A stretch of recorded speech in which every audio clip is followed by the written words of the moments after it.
Assalamualaikum warahmatullahi wabarakatuh. Perkenalkan, nama saya Renaldi Al-Rizky. Pada video monolog kali ini, saya akan menyampaikan ringkasan, pemikiran, dan refleksi saya terhadap sebuah artikel ilmiah yang berjudul Global Critical Mineral Review and Challenge on its Exploration in Indonesia, karya Khairul Rizal dan tim, yang diterbitkan pada tahun 2024 di Indonesia Mining Journal. Ada 3 hal yang akan saya bahas. Pertama, gambaran umum tentang distribusi mineral kritis di dunia. Kedua, potensi sekaligus tantangan eksplorasi mineral kritis di Indonesia. Yang ketiga, refleksi saya sebagai calon ahli metalurgi. Artikel ini menjelaskan bahwa mineral kritis seperti litium, nikel, kobalt, dan logam tanah jarang (REE) memegang peranan penting dalam transisi energi bersih, misalnya untuk baterai kendaraan listrik dan panel surya. Namun, persebaran mineral ini sangat tidak merata. Cina menguasai sekitar 85% produksi logam tanah jarang dunia, Australia menjadi produsen litium terbesar dengan pangsa lebih dari 50%, sementara Afrika, terutama Republik Demokratik Kongo, menyimpan cadangan kobalt yang signifikan. Akibat ketimpangan ini, negara-negara besar seperti Amerika Serikat dan negara-negara Eropa berlomba mengamankan rantai pasok mereka sendiri.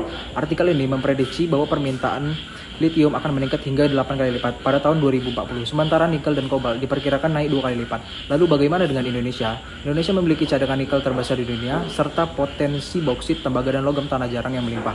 Karena itu, Indonesia berada pada posisi strategis dalam peta persaingan global.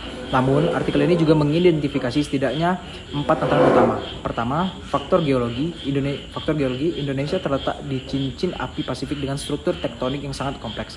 Hal ini menyulitkan proses eksplorasi karena formasi batuan yang tidak sederhana. Kedua, keterbatasan fasilitas laboratorium.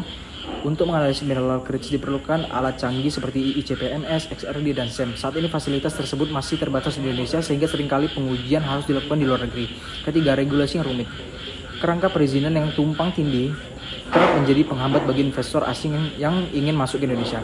Keempat, tantangan lingkungan dan ESG. Proses pengolahan nikel laterite yang banyak menggunakan teknologi prematurgi boros energi dan menghasilkan emisi karbon tinggi. Hal ini berpotensi menghambat penerimaan produk Indonesia di pasar global yang semakin ketat standar lingkungan. Sebagai mahasiswa yang kelak akan terjun di bidang metalurgi, saya merenungkan beberapa hal. Pertama, saya merasa bahwa kita tidak boleh menjadi pemasok bahan mentah.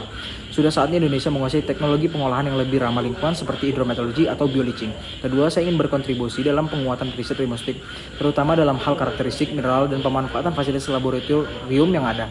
Kolaborasi antara ahli geologi, pertambangan, dan meteorologi sangat penting untuk menciptakan metode ekstraksi yang efisien dan berkelanjutan.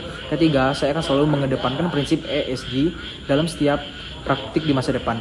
Hilirisasi harus berjalan seimbang dengan perlindungan lingkungan dan kesejahteraan masyarakat sekitar tambang. Kesimpulannya, Indonesia memiliki modal besar untuk menjadi peran utama dalam industri mineral kritis dunia. Namun potensi ini akan menjadi berkah jika kita mampu mengatasi tantangan teknologi, tata kelola, dan lingkungan secara simulan. Saya optimis bahwa generasi muda termasuk saya sendiri dapat mengambil peran aktif dalam mewujudkan industri pertambangan yang maju dan bertanggung jawab. Demikian monolog dari saya. Terima kasih atas perhatiannya. Wassalamualaikum warahmatullahi wabarakatuh.